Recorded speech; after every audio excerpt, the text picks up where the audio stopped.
Nation. While launching her businesses, Gina served 21 years with the Royal Canadian Mounted Police, retiring as a sergeant. Her work as an operational and administrative officer, particularly in Aboriginal communities across Canada, focused on community safety and well-being. She brings significant expertise in justice-related services, including community safety planning, restorative justice, land-based healing, and child and family welfare. Her understanding of the historical and ongoing impacts of the justice and child welfare systems on Indigenous peoples underpins her commitment to building safer and healthier communities. Gina has served on numerous boards and advisory bodies, including the chair of Yukon Housing Corporation and Trua Czech Limited Partnership, and as a member of the Independent Advisory Board for Supreme Court of Canada appointments in Yukon. She is currently completing her MVMA in Community Economic Development through Cape Breton University. Such an impressive bio, and I know had to read it all out, Gina, for you. And we thank you so much for joining us. And again, similar format to the previous session. People send through your questions. We'll have time to go over them, Gina, at the end. And please enjoy the formidable Gina. Great, thank you very much, Chloe. I'm just going to get my tech assistant, Una, to bring up. We all have our tech assistants, so I'm glad. I can talk, but I can't do tech stuff. Okay, so you're just going to click like you normally do on here. Okay.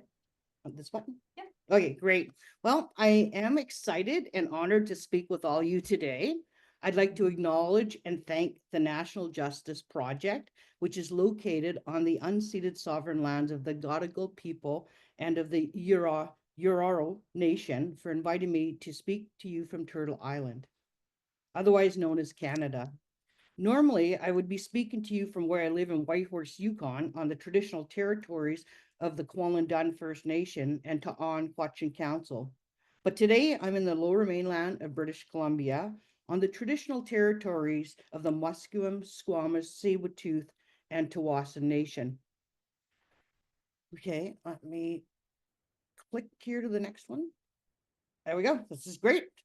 My name is Gina Nagano, and I'm a proud citizen of the Hwëch'in First Nation from Dawson City, a city that is 5 hours north of where I currently live in the Yukon Territory. For all of my career, which is 41 years, I've worked in the field of justice in Canada.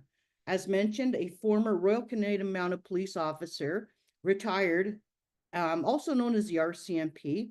I was a sergeant and spent over 21 years working in Northern and Indigenous communities with the Federal Canadian Police Force, where I experienced firsthand the limitations and problems with the current systems of policing, especially in our northern, rural, and predominantly Indigenous communities.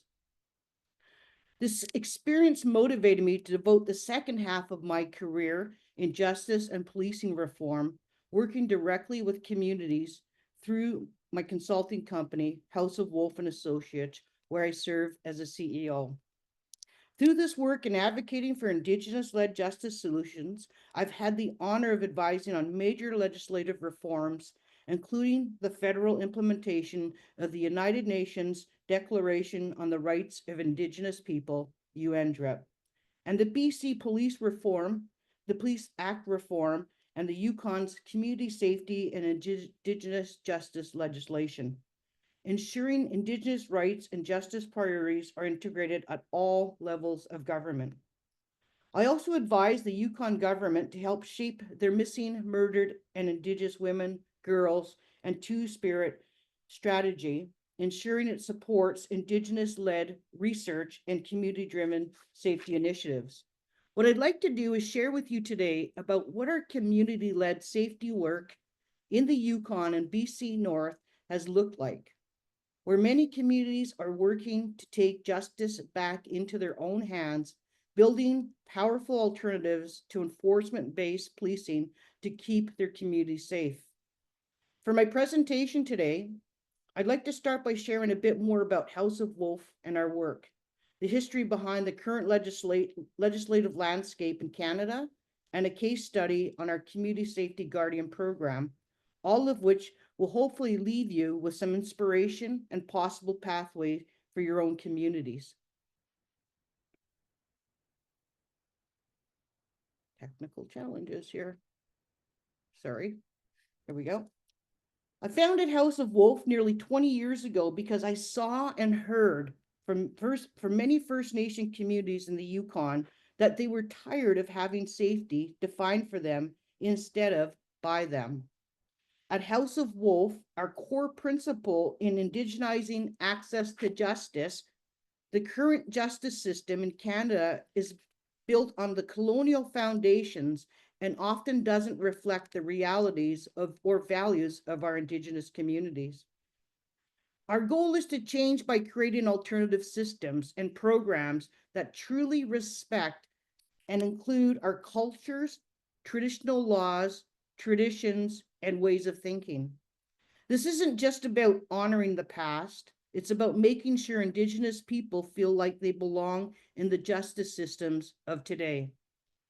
They should feel seen, heard, and valued, with their voices and experiences woven into how justice and safety is understood and delivered in their own communities and nations. At House of Wolf, we do not replicate and tweak colonial systems. Instead, our focus is on working in deep partnership with communities to create a sustainable safety solutions, what are called social justice infrastructure, that fills gaps left by the colonial structures like the RCMP. It's important that the nations own the social justice infrastructure that we build together so that it is fully under their control. This means building community-led, trauma-informed programs that address root causes of harm like intergenerational trauma, poverty, and systemic neglect. Our end goal has always been to strengthen Indigenous resilience and create systems that are legally supported at all levels of government.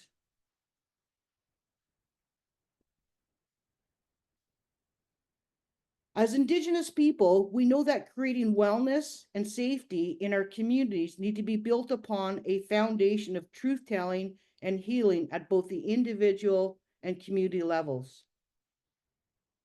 Colonialism and systemic injustices have caused deep intergenerational trauma, harm in Indigenous communities in Canada.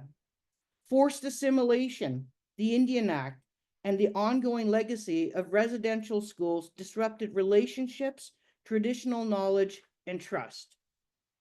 Truth-telling is the first step toward healing for our communities, as it brings these hidden or denied histories into the open and validates lived experience of both trauma and resilience. Through truth-telling, communities can begin to heal collectively, repairing relationships, and restoring balance among our people, land, and spirit. This healing process redefines what safety means for us, shifting it from external control or punishment to relational accountability and mutual respect. When truth-telling and healing guide community safety efforts, communities are empowered to lead their own paths toward justice, well-being, and self-determination. We also talk about justice or safety. We actually can't talk about justice or safety without talking about economic strength and resilience because they're deeply connected. The Indigenous economic gap isn't just about access to jobs or business opportunities. It's about unhealed trauma, continues to limit participation in the economy. If you look on one side, there are opportunities. Indigenous businesses, development corporations, and industry partnerships. But on the other side, many citizens are unable to take part or benefit. Generations of harmful experiences with authority and colonial systems, such as government, police, or even business structured, have created deep mistrust and disconnection.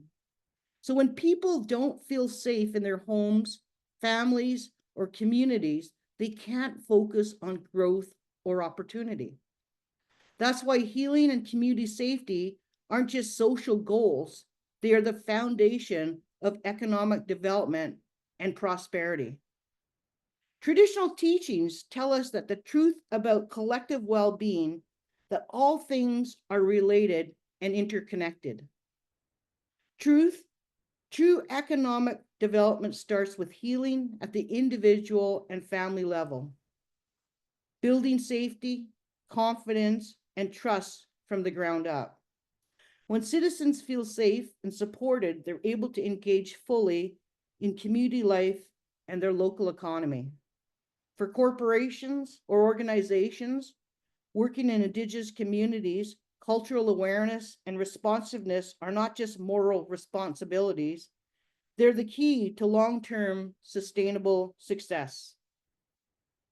Communities thrive when truth-telling and healing are built into safety and justice systems, which in turn enables economic growth and resilience. So how do we support this process as House of Wolf? When our team first works with the community, our priority is to understand its story and what safety and well-being mean to the people who live there.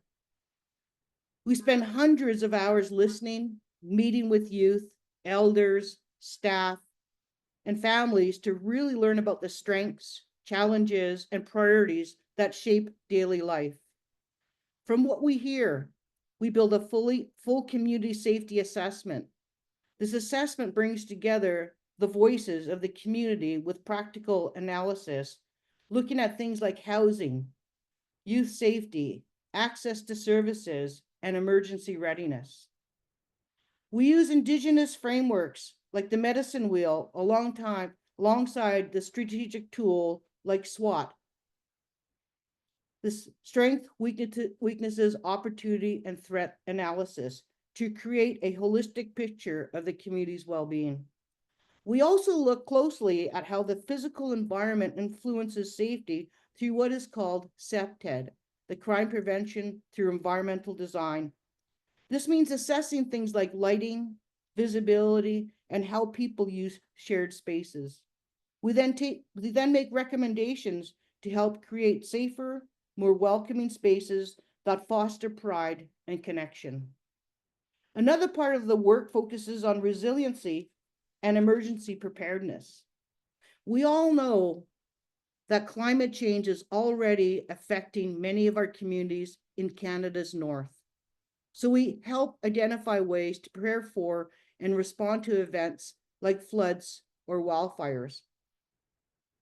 This can include developing volunteer response teams, supporting community fire crews, and working with elders to ensure plans are culturally grounded and trauma-informed.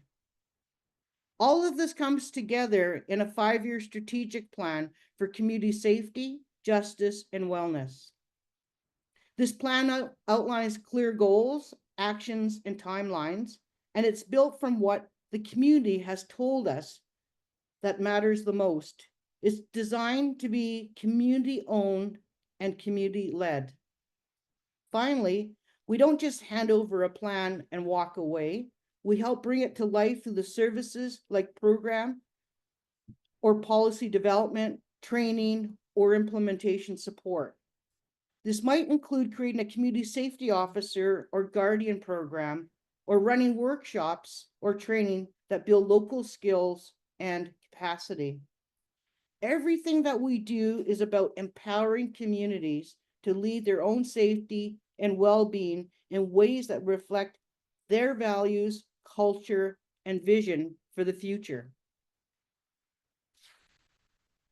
One of the programs that emerged from our community safety work is what we call the Community Safety Officer or Community Safety Guardian program. We have now worked with 5 different nations in the Yukon to build these programs tailored to the specific needs of each community.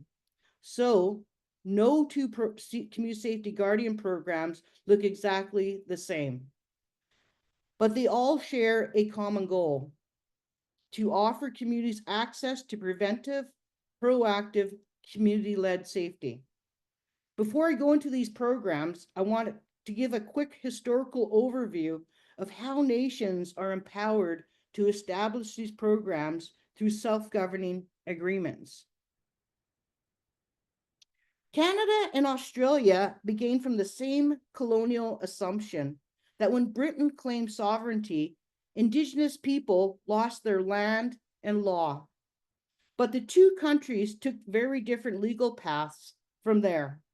In Canada, the Crown formally recognized Indigenous nations as distinct political entities as early as 1763 Royal Proclamation, which said their lands could only be acquired by treaty.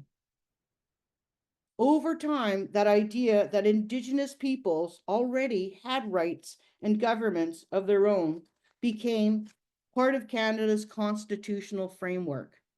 It was strengthened by Section 35 of the Constitution Act in 1982, which protects existing Aboriginal and treaty rights.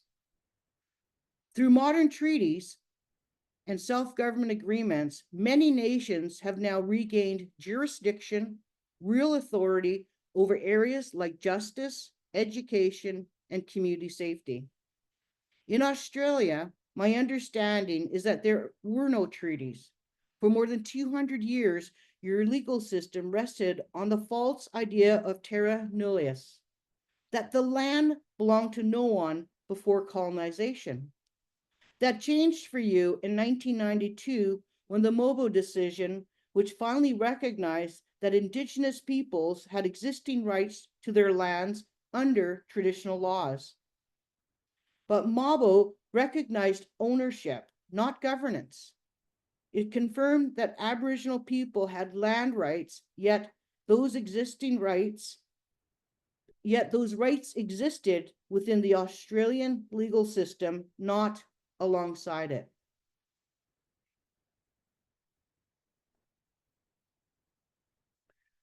So while Canada's legal evolution created space for Indigenous jurisdiction, allowing nations to make and enforce their own laws, Australia's stopped at recognizing connection to land. That's the key difference. Canada said, yes, you had land and you still have law. And in the Yukon, many of the First Nations were able to negotiate self-governing agreements with the federal government. Australia said, yes, you had land, but our law decides how that recognized. I believe for Australia today, an important piece of the legislative landscape will be moving from recognition of occupation to recognition of authority. As a result, self-governing First Nations in the Yukon have been taking huge steps towards developing their own laws and justice systems. And although this has been, and still is, an incredibly long and complicated process, we're beginning to see exciting new initiatives take root. Across the Yukon, we've had the privilege of working with a number of communities to establish a community safety officer or guardian program. The Community Safety Guardian Program is one of the clearest expressions of what community-led safety can look like in action. Community safety guardians are not a police service, and this program is not meant to recreate failed colonial systems. We still see police as necessary in that they are the agency to investigate crimes, but they do not prevent crime. They are not reactionary to crime.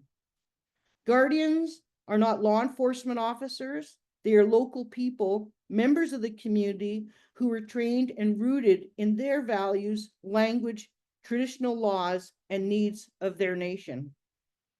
Their role is visibility, prevention, connection, and trust, not control. Guardians act as a bridge between the community and outside systems, including the RCMP and all other justice professionals. They are a connector between at-risk individuals and services that can offer support and healing. They fill the role of being protectors, but in a way that reflects traditional Indigenous values where safety and accountability are held collectively, not imposed from above. Traditionally, when someone caused harm in a community, the focus was on restoring balance, not casting people out, because we can't afford to lose people then, and we still can't afford to lose people now. I'd love to share with you some highlights from a program assessment that happened in the community of Hwëch'in First Nation in Whitehorse, Yukon. My Chief Operations Officer, Una Gare, and myself began working together in this community in 2013 after the murder of a young woman in the community, which caused the leadership to stand up and say, enough is enough. This is when they reached out to me and we began our years-long work to hear from the community and understand what they needed. This is where the first ever Community Safety Officer program was created. Over the next few years, we watched incredible changes happen in that community. When an evaluation was undertaken, it found the following results. Combined annual calls to bylaw, EMS, and RCMP went down by 142 calls in 1 year. There was a 5-fold reduction in intoxicated citizens requiring these services as well.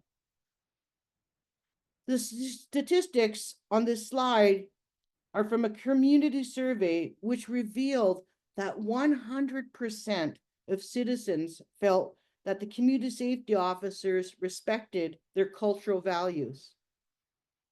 An incredible 94% of citizens who responded felt safer in their community. We were also amazed to learn that 57% of citizens reported using the service, showing that it worked in their community. These results speak to the impacts that these community safety officers had directly on the community's feelings of safety, and safer communities are healthier communities and more connected communities.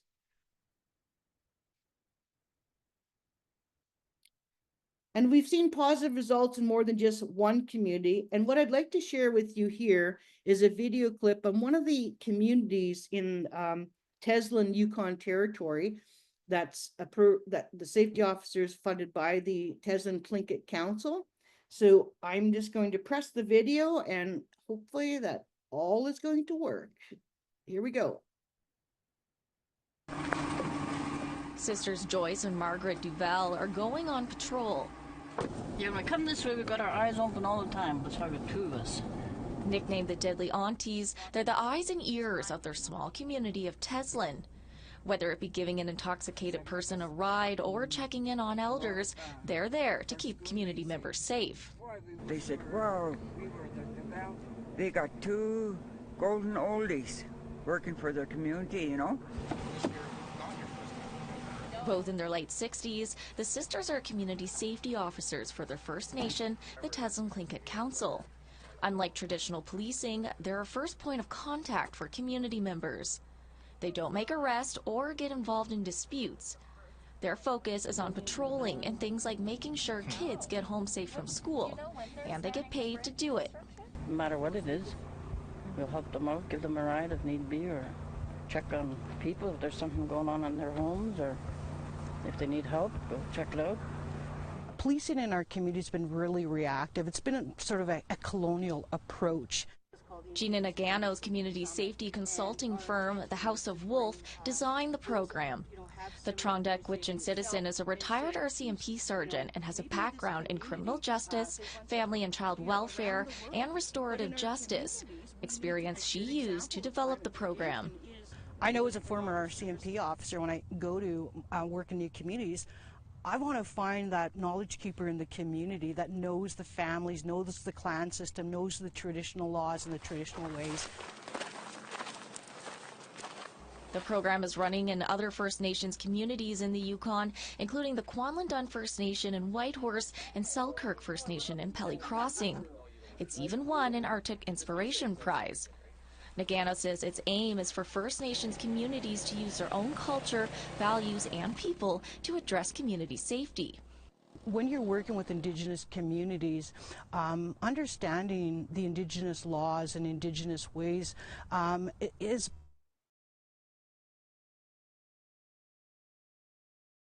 Like not into their yard unless they ask us to.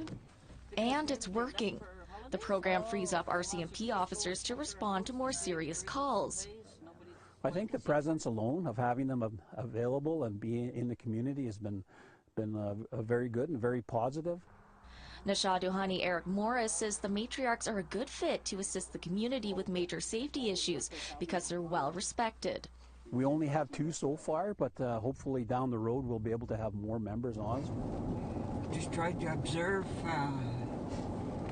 anything out of the ordinary. And The aunties say part of their success is their knack for making people feel at ease. Because we're not wearing a full uniform, or we can even me, if I have to go to RCMP, I feel intimidated. So with us, just what we wear, the only uniform we got is this and the vest. They feel good about it because we're not going to intimidate anybody, and they know us, and they feel more comfortable. Margaret says she ultimately hopes the Deadly Aunties will inspire youth to get involved with community safety. we try to do our best working in our community, so the younger generation could look up at us and say, maybe, that's what I want to be one day. Sarah Connors, APTN National News, Teslin. Wow. I love these deadly aunties. You know, they're matriarchal sisters that are over 65 plus in their communities, and you know, they use their traditional laws and their traditional ways and their clan system to take care of their community, and it works, you know, with the young people. So that's amazing. I love it. These programs are transforming how we approach safety, and this is, you know, in the Yukon, only the beginning. Another exciting development has been the interest from our local university. Yukon University is offering a training program for this service. House of Wolf has been proud this year to partner with Yukon University to launch the inaugural Community Safety Guardian Training Program. We had our first cohort launched with 10 participants on September 22nd last month. The participants received 10 certificates and a micro-credential from Yukon University, taking courses such as first aid, trauma-informed crisis intervention, search and rescue, and suicide prevention. This program recruits nation-sponsored individuals to receive training, which is then paid for by their First Nation government. We're also excited to see how this program will grow. It's one of a kind in Canada, and we know this will bring great benefit by investing in our own community members. While the RCMP officers often come into the community knowing nothing about its history or culture, often being transferred to another community only years later, our safety officer guardians never leave because the community is their home. Although we have had mixed results in our attempts to work with the local police, we have a vision of these safety officers being empowered to work in legislative partnership with external law enforcement. Although self-governing agreements are helpful in bringing these programs to life, we are not only working at the government level. House of Wolf itself is a for-profit company, and this allows myself, as its Indigenous owner, to have complete control over our operations and decisions. This also allows us to advocate at all levels of government. We've been able to secure funding for our work through the supportive nonprofit organizations, such as the Arctic Inspiration Prize, where in 2022, our work was awarded $500,000.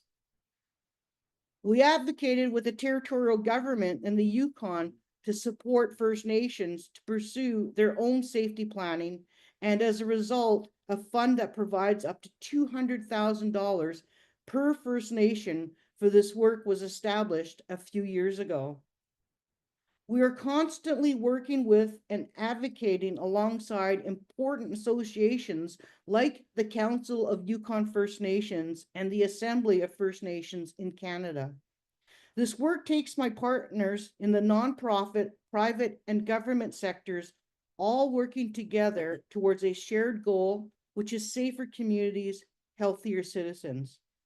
Next week, I have been invited to the Parliament in our nation's capital to appear before the House of Commons Standing Committee on Indigenous and Northern Affairs to provide testimony for its study on Indigenous policing and public safety. Although so much powerful and transformative work is taking place in both the Yukon and Canada more broadly, there is still much to be done. We're still advocating constantly, asking the federal government for multi-year sustainable funding for Indigenous-led and developed safety programs, filling the gap left by police, like the Community Safety Guardian programs being developed. Access to ongoing funding for these services and programs are still a huge barrier for many communities. We'd love to see the Guardians eventually recognized in legislation as peace officers to provide them with stable funding and authority within their traditional territories instead of constantly chasing pilot grants. We need the continued development of legislation to support Indigenous justice, which includes recognizing Indigenous jurisdiction in safety and justice through legislation and agreements. This would also help to address a barrier we constantly face with nations not having access to their own policing data, and often not receiving data or even cooperation from the local RCMP, who often see Guardians as a nuisance or a threat. Our team and our partners are constantly advocating at all levels of government to work towards these important next steps. In preparing for this presentation for you today, I thought about what words of advice I could share. I want to encourage all of you involved in this work to have patience. I've been doing this work for over 20 years, and change, especially at a policy level, takes time. The work I'm doing today is built off of the work my elders did in the 70s through the 90s to finalize self-government agreements, and there is still much to do. Don't ever forget about the power of partnerships. We all need to keep working collaboratively, sharing our stories, and reminding each other this work is worth the effort and even the setbacks. Although political advocacy is important, don't forget the will to change needs to come from communities themselves. I initially started this work in the Yukon because of one chief who said, "Enough is enough," and then fought to make real, immediate change. Although treaties are important, an important piece of this work, there is still so much that many community with the will and right leadership and partners can accomplish. The final thought I want to leave with you is a reminder that safe communities are healthy communities.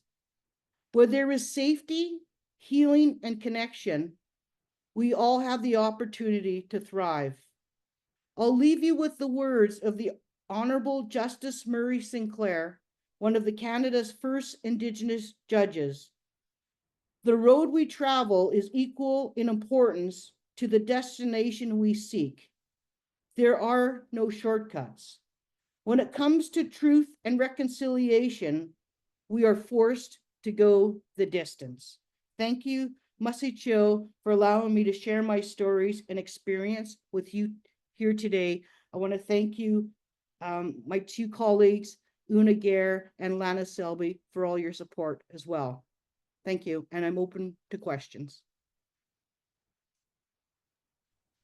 Thank you so much, Gina. I'm just going to see if I can get us on speaker mode. There we go. Absolutely brilliant. Thank you so much, Gina. And I think the reacts to I think speak for themselves for how invaluable that was and the absolute rich knowledge and something that we often reflect on here is patience and political will. And as you said, these are from the 70s to the 90s to the now, but you keep going and you keep pushing forward. I honestly, I'm a bit taken away, so I'm going to catch my thoughts. But before I do that, I think what really resonated to me as a lead-in was, in some ways similar to our previous keynote, is that this idea of an alternative first response does sit in a bigger, always in a bigger picture. And I think from your presentation, it talks about that decision making and power sharing. And I guess I'd love to hear a little bit more around that journey of getting that power sharing and that decision making shared. And I know you've shared stories when we've spoken before, but that those questions that you asked and what sort of questions did you ask or did you demand? Are you talking about like from our political partnerships or from the First Nation governments or everybody in general? I guess just from I think of the when you told me you said to government, what are you going to do about this? What are you doing? And that constant push and that No, it's really interesting. You know, one of the unique things in the Yukon Territory in Canada is we have 14 First Nations, distinct First Nations, and 11 out of 14 is what we call negotiated modern day treaties. And built within the modern day treaties under their self-government agreements is where they can negotiate their own courts, corrections, and policing. So it's embedded in these tripartite sort of agreements we call between Canada, Yukon, and the First Nation government under Chapter 13. So I always use that as sort of the political influence to say that, you know, Canada, Yukon, you are obligated to move in this direction as First Nation governments do. So many First Nation governments, particularly my own Trondeck Hwëch'in, have their own administration of justice group where they look at what do we want to do for the future of our policing, our courts, our corrections. For example, where the deadly antis are, the Teslin Tlingit Council negotiated their own peacemaking treaty courts, and it's recognized at that national level within their community. So Yukon, other communities in Yukon are looking at negotiating. How do they want to see the future policing? Well, first of all, we don't really want to be police officers yet in our communities. So what alternative programs can we look at that the communities want? And what we've asked and what we heard came up with the Community Safety Guardian. So we use that as the political sort of influential backbone to sit with government. But we also say, all right, territorial government, Minister of Justice, we have a problem in the backyard here. You know, the community of Kwalundun only has 250 homes, 500 citizens living there. They're right in the urban Whitehorse capital, and you know they're policed 365 days a year. Have satellite police officers here, but yet they have the highest number of police service calls in 1 year, 1,075 calls. And we're going, okay, so I used to live 10 minutes up the road in another subdivision. I never seen the police in 4 years I lived there. So there's obviously a concern and issue. You know, having the medical services respond there, having the fire departments, having the bylaw, having all these services come there. And we're saying to the ministers is that there's a problem in your backyard. What are you doing to clean this up? What are you not clean it up? Sorry, what are you doing to help us? What are you doing to help the community? They didn't know because sometimes political governments have the blinders on, right? They don't see, sometimes they don't want to say or they don't see it. So when we actually did the community safety work, we pulled the police stats, the RCMP data at the time for the past 3 years and analyzed it and looked at it and said, okay, we have a problem. The problem is, you know, when you have 85% of your calls are drug and alcohol related, high levels of sexual assault, domestic violence, assaults, is that there's a problem here. And why is it that the police get called there 20 times to the same house for domestic violence, but yet nothing's been done? What we've identified with the communities, there is no trust. There's no trust in the relationship with the police. And if there's no trust, these calls or the assistance or whatever needs to be provided to the community are not being done. So political influence can come from current legislation embedded within the self-government agreements. It can come with First Nation governments here in the Yukon, the self-government chief and councils at the levels of leadership are seen at the government to government level of any territorial or federal government to say, hey, we have a concern here and a problem. We have the Council of Yukon First Nation that looks over all the bodies of the First Nations in the Yukon that we can politically get some political lobbying there to support us. We have the Assembly of First Nations that oversee all of Canada that help us do lobbying as well. So Una or Lana, is there anything else that I can add in there? I think Una's got some good points to also put in. Hi. Yeah. I think one of the pieces that really sticks out for me, because there's this framework that's very supportive of this push from First Nations in Canada that might not be directly translated into the context that you're facing in Australia, is that you have shared priorities as it relates to community safety and wellness, or decreasing levels of intimate partner violence or sexual violence. And I think aligning with and helping partners understand that shared priority is better accomplished together by listening to people that require the service, that require support in changing these outcomes is probably a pretty fruitful pathway. I know that it's something that we've come a really long way in doing in the Yukon and northern British Columbia in helping like police understand that supporting these programs, supporting nations doing this work actually makes their jobs easier. They get to prioritize disrupting drug supply chains and organized crime and the things that only the police are situated to do. So it reminds me of what your previous speaker was talking about. It's about a reshuffling of responsibility and putting community safety back into the hands of the community. They're the best equipped. And I think from one of the, I guess when we mirror or compare, experiences, and I know someone's asked through in the Q&A as well, it's like often here when you sort of get that data or data that's incorrect first and foremost sometimes, and I think that's why it's so important to get the correct data.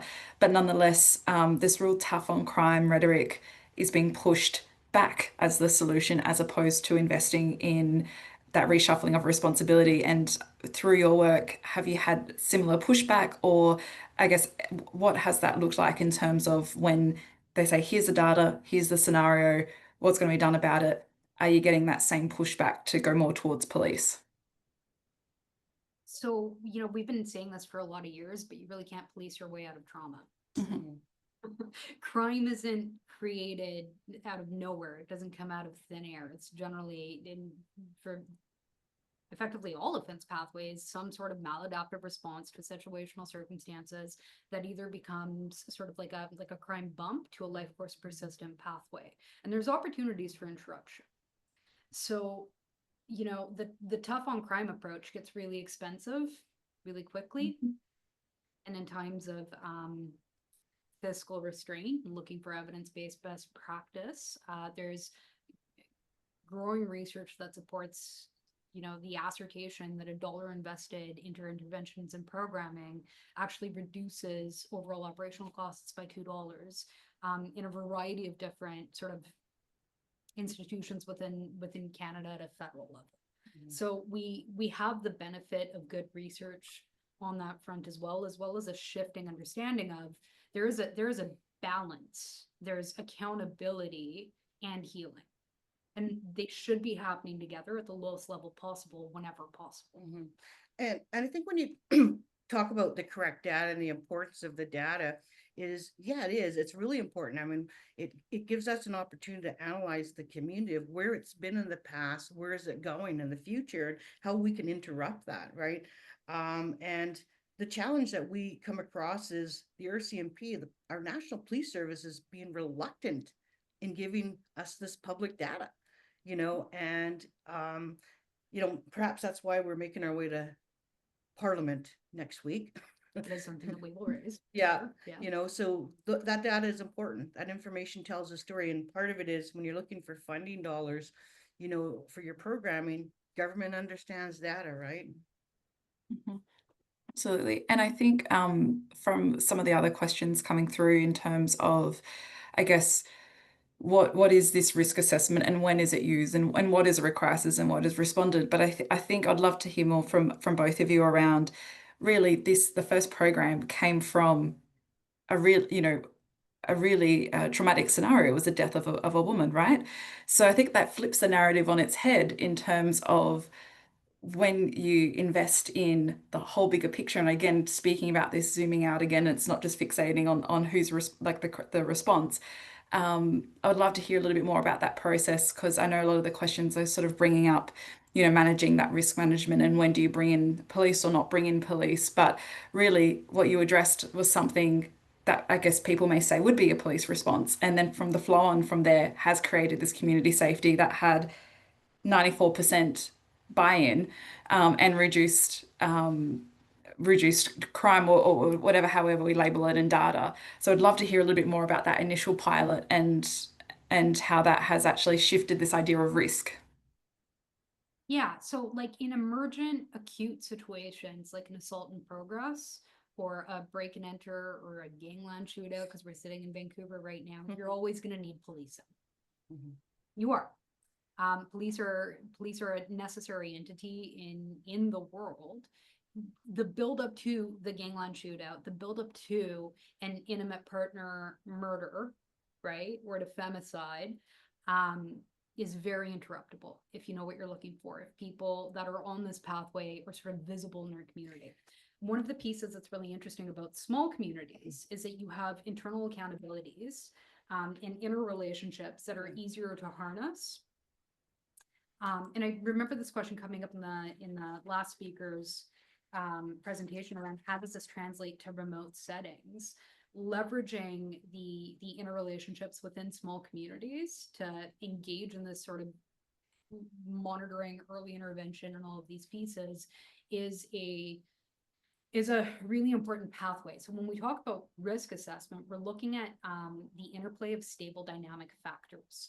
So effectively what that means is what are the changeable pathways to the reduction of criminal or maladaptive behavior that are perpetuated by gaps in the system of this community. And then we look at shifting and changing those. And that's why we always say every program ends up looking a little bit different. So the murder of the young woman, she was 16, her name was Brandy, was a catalyst and a starting point for really looking at where are the gaps and the risk areas in this community where this vulnerable young person was exposed to this level of violence, and how do we prevent other young women and other young people in falling into these same cracks. And so the community safety officers of Hwëch'in First Nation are an incredible program, and they work in concert with all of the other departments that also came alongside in that process in closing these gaps. The community safety officers really were the most visible component of the work that Hwëch'in did, but they were the tip of the iceberg. Yeah, so I think to support that is what we do when we go into the communities for the community safety work that we do is we totally ground ourselves in the community. We meet with the community, we engage with the community, we do interviews in the community, identify what are their safety priorities. We bring that all out from the individuals. And when we do that, that's when we identify the priorities, like I said, the community safety officer program or other safety measures in the community. It could be policy development. help build the capacity within a community. We talked about the crime prevention through environmental design. If the community doesn't look safe visibly, how do you make it safe visibly? You know, we did a massive community cleanup in Hwëch'in First Nation. We took out over 200,000 pounds of garbage and debris. 200,000 pounds, 2,000 pounds of chemical waste, etc. The community did this massive cleanup. They actually did it where they were able to host the Toronto Blue Jays Foundation, if you're into baseball, but that's huge for the community. You know, so bring that pride back to the community through the process. So there are many steps within the community safety work that we do within the community that involves the community. You know, we also do climate resiliency because we do deal with this day with climate change, with wildfires, with flooding, you know, or it could be some sort of a pandemic with some virus. So we look at all those aspects within the community. You know, are the policies within their own First Nation government up to date? So we really dive deep into the community itself. One of the pieces that I think we can't not mention too is that there's a terrible thread of connection in all the communities that we work with in Canada, and those are some of the long-term impacts of colonization. Really understanding the particular impacts on those families in this community and how it disrupted the social fabric of the community, and understanding some of these maladaptive processes that we see, sort of like if we zoom out on a bit of a more macro level. I'll give you an example, but I won't name the nation. We were working with one community that was really very isolated, that was really struggling with extraordinary rates of domestic violence, sexual assault, and levels of incest within the community. And one of the direct lines that we could draw from this back and forth offending between these prominent families within the community was the impact of disenfranchisement. We could draw a line effectively down their history from where one of the many very damaging policies of the Indian Act was that women that married outside of their nation would lose their Indian status. In a remote community, this could also mean death if you did not have a successful hunting or harvesting season. And so you developed, in a very remote setting, a two-tier community where there's a lot of hurt feelings on both sides. One felt abandoned, the other felt looked down upon for receiving the benefits, the rations from the Indian agents, right?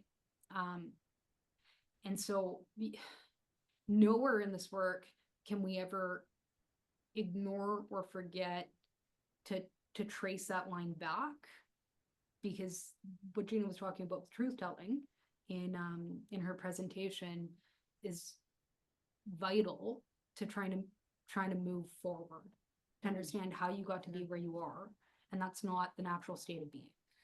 No, and one of the things too, you know, the impacts around policing in Canada is the real Canadian amount of police were responsible for taking the children away from the parents to put them into residential schools. And, you know, the people that my own family members had gone there, and they're still alive today. So those impacts are still alive. The trust with the police, you know, is still there. There is no trust. And we still deal with that today in the community. So that a lot of the barriers remain there. There's so much under the Indian Act that we're just getting out of. You know, when women or First Nations people couldn't even vote. You know, we couldn't even have our own businesses. You couldn't even have a lawyer. So all those things that we've overcome in the last less than 50 years, probably in the last 40 years, you know, to move forward. So there are a lot of issues, particular historical issues, that we do have to talk about in the communities. We do need to acknowledge. It's like, if you were harmed, we need to talk about it. You know, we need to address the core issues that prevent the person or the community move forward. And I think in that work, like I said, this is more than just the first response. This is truth telling. This is acknowledging harm, responding to harm. People like the deadly aunties are taking on mammoth work. Like it's not to understate how big that work is. And there's been a couple of questions coming through in terms of how are they supported. And I guess I know you've reached out at the end. This is now becoming a course and certified and bringing it into legislation. I guess would love to hear more about not only creating these roles and creating these different ways of doing justice, but how do we make sure people are supported in that too? Well, one of the things that we do is when we start the program, we talk with the First Nation, ensure that they invest up front.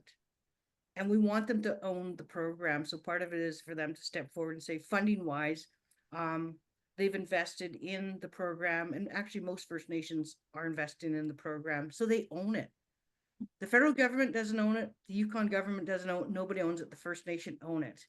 And I think that's the challenging part about government, is that they can't believe the First Nations are doing something successful on their own, because it works, right? And so the First Nations have been funding the programs, the community safety officer guardian programs internally. Our job here from the outside is to do the political lobbying to the national level, which we are next week going to Ottawa to Parliament to present on Indigenous police and safety. So this will be brought to the forefront as the alternative to the colonial policing that we deal with today. If I understand the question, because you have two women in their 60s who are out there doing some first responder work in their capacity, and I can see how on the outside looking in, you're like, how are they okay? Is everything okay? And how does the nation support them and ensure their safety while they're doing this work? I don't know how familiar you folks are, you folks might be with some of the lore of nations and the role of aunties in communities. Yeah, well, yes. So in this particular community, being Tlingit, they're a matrilineal society, and women held revered roles in maintaining social law and order, so to speak, and determining like the direction of houses or negotiating conflicts. And they're still to this day, like aunties are very much held in esteem. Like you don't do the naughty things if the aunties are around, because it's shameful. So it's a return to a more traditional role for them, and it actually works really, really well. One of the particular challenges of Tesla Tlingit was, again, the rates of intimate partner violence and women not coming forward to the law enforcement structures that existed around concerns within their families or their homes or their friends' families and homes, and accessing intervention for safety or creating safety plans or any of these pieces. And it's very different when you have a 65-year-old woman that looks at you with love in her eyes and is like, tell me what's happening. Right? So the way that we try to help nations prepare whoever their guardians end up being, because again, these programs look very different in every community, because they're very much designed by the community through a whole fulsome process. Was the micro-credential through Yukon University. House of Wolf has also provided some ad hoc workshops and development to make sure that we could meet the needs. We often support nations for a couple of years after rollout. And in doing so, we look at statistics and metrics and re-engagement and things like that, and figure out areas where they might require additional training or support. One of the big ones that we've done recently was looking at youth risk factors for gang enrollment, because there's been an uptick in gang activity in the region. So that was one of the areas that we were looking at, increasing knowledge and competence and all of these things around. So there's a number of different ways. There's, of course, every nation will develop policies around safety procedures, right? Like you're not going to have the deadly aunties stopping an active break and enter, right? But they will be calling the police. So the built-in policies that they have as well.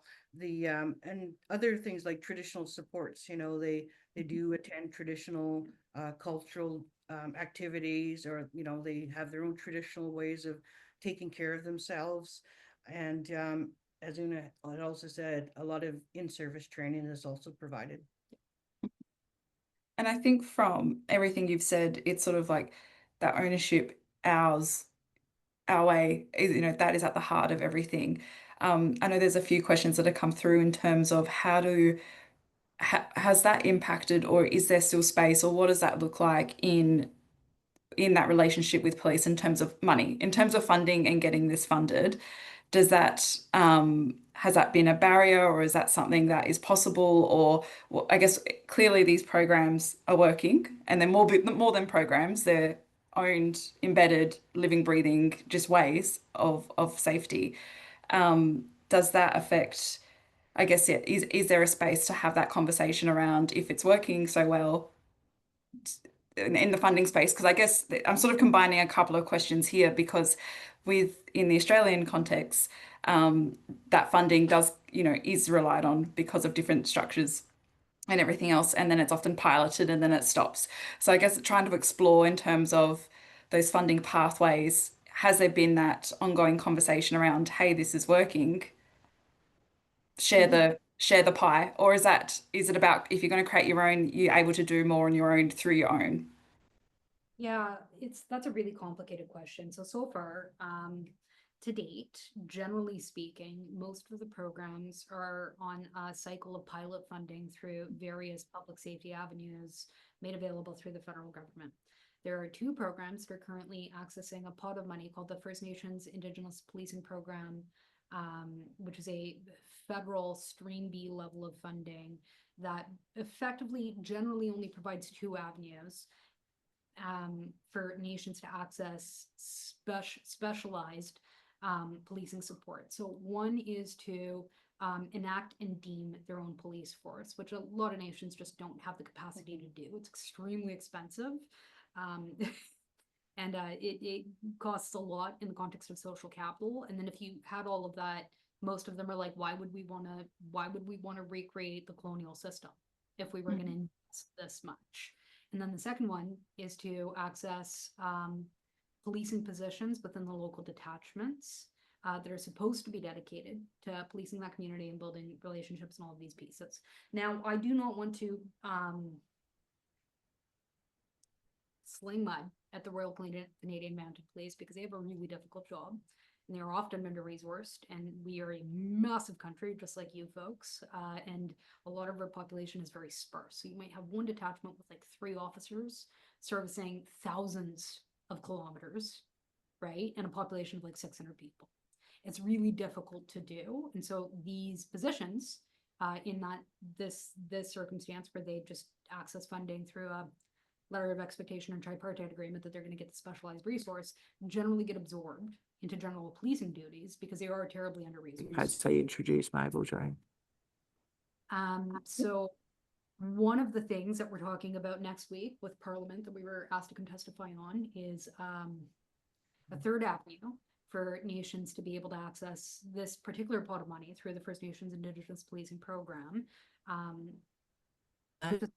Own development of programs and continuity in programs. So the answer is kind of like yes and no in a very short manner. Yeah, it was a big question, but I was trying to do a bit of a Frankenstein of a few different questions. And I think and we have about a couple of minutes left, so I'll sneak in a little bit more that I can go in. And one question was, obviously these are like quite regional, remote regions. Has there been any replication of these sorts of models, or putting law alongside law again and decolonize in more in city settings through your work? We haven't tackled it yet. We're working our way south very slowly because we're a fairly small and specialized team. It's myself, Gina, Lana, and my team of about 10 analysts that do this work. And generally starting with a community, it takes us about 1.5 years to get through just the grounding and like reporting process. where they have the strategic plan, that the action will follow their departments, and then we can get into operational design and things like that. So we can only go as fast as we can go. I know that our wait list is projecting out quite a ways now. So at some point, perhaps. Amazing. And I think to kind of wrap this all together, and when looking at, you know, jurisdiction and authority, and I think you really made the point time and time again, Gina, when it's not about replicating at all. It's about creating new systems and new ways, and not even necessarily new ways in terms of literally new, but new ways in terms of this this colonial context. I guess what would you your, I guess, like parting final words of and bring that into place, and really owning that, and I think and a little bit more on that self-determination in terms of the economy as well, because it sounds like there's been so much work and effort put into it's, again, this is not just about a first responder, it's about a wider ecosystem of really tackling these colonial ways. I guess any final words of wisdom? No, I'm really looking forward to a visit to Australia. Well, the team is. No, I'm just kidding. No, I just say, you know, it is patience, and it's about timing, and we all say when the stars align, but sometimes you got to make them align, you know, to get them to where you want to go. And persistency, you know, and passion is what got us through to where we are today. 20 years ago, I never thought to look back and go, oh my God, 20 years has already gone by. But look at how much of an impact we've made just in the 8 communities we've worked in the Yukon. And now, as more and more First Nations in Canada hear about the work we're doing, we're being called upon. So, you know, here we are next week. We made it to Parliament, you know, to advocate for this program to be funded sustainably. So that's not bad for 20 years of work. You know, it's not bad for 20 years of work. And, you know, keep pushing and reach out to those partners, and sharing more stories like we're doing here around the world, you know, as to what's working here, you know, adopting it to see if it can work in your communities. So, and I think what's been really inspiring is putting those, you know, the idea of peace officers into legislation, so it cannot be ignored. It is there, it has to be accounted for, and really push forward. So, and sorry, was there anything you wanted to say, Una? No, that's all No, for me. sorry. Well, thank you so much. I think we're hitting time perfectly, and look, it's just been absolutely brilliant talking to you both, and thank you to your amazing team. I know, small team, small and mighty, and we have so much to learn from what you shared today. So thank you so much. Thank you. Bye-bye, everybody. Thank you. Thanks for everybody online for participating.